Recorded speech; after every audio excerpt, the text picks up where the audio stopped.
It's an interesting question because Definir Star Wars es algo complicado tanto para la saga fílmica como su importancia dentro de la cultura pop.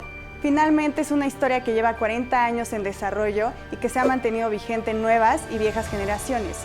Y ahora, este 2019, llega The Rise of Skywalker, una película que no solo termina con la historia de la tercera trilogía que arrancó en 2015, sino también le pone un punto final a los 6 primeros episodios que empezaron en 1977.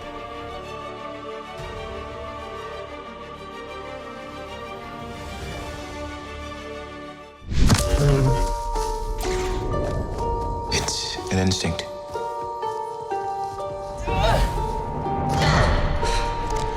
A feeling.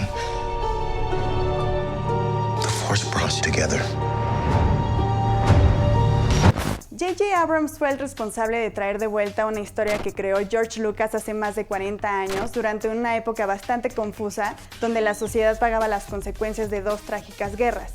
Así que sería interesante saber bajo qué contexto histórico y social J.J. Abrams escribió la historia de la Resistencia y creó el personaje central de Rey. So I read that a lot of George Lucas' perception of the world is in the original story, the Second World War, the Vietnam War, the eternal fight between good and evil, but then you brought back this entire universe. So I would like to know what of J.J. Abrams we can see in the final trilogy, especially in this movie, The Rise of Skywalker. Well, I feel like it's an interesting question because the world, it feels, has shifted a bit since The Force Awakens came out, and strangely, I feel like has never been more in need of a reminder of what's good about us, you know. And I think in this film, for us, you know, we really were focusing on the notion of hope, of family, the family you make, not necessarily the family you come from, the necessity of friendship and coming together to defeat an oppressive enemy. I think that the story is, you know, it's a big, fun adventure, certainly. But the thing that really got us excited was the emotion of it, the moving, resonant, and ultimately very hopeful feeling that you get from, at least that I got when I was 10 years old and saw Star Wars for the first time. And at 10, I wasn't aware of the political climate. I wasn't thinking about any of that stuff. But through osmosis, you know, as a kid, you feel the world you're in. And I just knew that when, you know, I saw Star Wars at 10 years old, it was about infinite possibility and a very positive polarity. And I feel like that's something that Rise of Skywalker, at least, you know, its ambition is to give an audience that feeling. Star Wars always has been very nostalgic, right? It's always talking about the past and how it projects the future, right? Well, it literally is a long time ago in a galaxy far, far away, and so there was a very kind of fairy tale, you know, it's once upon a time. And yet, I think that any story is, if it's going to really work, it's got to be relevant to the context in which it's being, you know, talked about. So, you know, I think it was, if that's the kind of nostalgia you mean. Yeah. So, but yes, this film obviously continues in that spirit. En 2017, The Last Jedi se convirtió en una de las películas más taquilleras del año. Sin embargo, las críticas de los medios especializados y las audiencias resultaron en todo lo contrario, sobre todo por las libertades que Rian Johnson, el director, se tomó en cuanto al desarrollo de Luke Skywalker.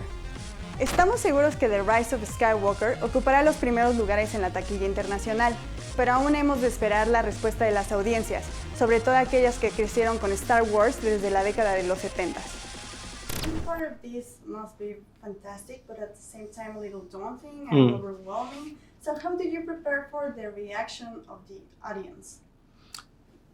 Well, you go into this kind of a movie. I can't say this kind of a movie because it's only Star Wars. You go into a Star Wars movie knowing that there are, you know, fans who are going to be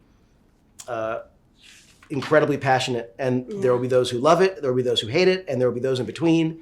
and you just know that you can't be prepared for the reaction because it's the gamut. But you can go in making a movie that you believe in, and if you can achieve that, it's the closest thing to making something that is that you're sure will hopefully please more fans than not. But you can't just be making the movie for the fans, because then you have no idea what you really believe in, and it's like you're guessing because there isn't one kind of fan of Star Wars. Como mencionamos, The Rise of Skywalker es el cierre de la saga fílmica, la cual dará paso a nuevas producciones para la televisión como The Mandalorian o las series en solitario de Obi-Wan Kenobi y Cassian Andor. Pero ¿qué fue lo más complicado de darle cierre a una historia tan larga, compleja y tan importante en la historia del cine y la cultura popular? So this movie is the end of not just one trilogy but three. So it's not the beginning of, it's the conclusion. It is, yeah. So what was the most difficult part of putting the last point of this story? Well, the whole thing was challenging. What the narrative, was going to be, how to best communicate that, balancing that responsibility that you're talking about with a kind of delight. So it's simply, it works on its own, where the movie doesn't feel like it's sort of bogged down by it being the finale. Okay. You want it to be exhilarating. You want it to be sweet. You want it to be funny. You want it to have a sense of a beating heart, where it's not like a necessity in terms of like some corporate thing, because I had no interest in that. I wanted to tell a story that felt vibrant and alive and fun, and the epic scope of the movie had to be balanced by the intimacy of the story, and that to me was the most challenging aspect, which is balancing huge and incredibly small, and that was always the thing.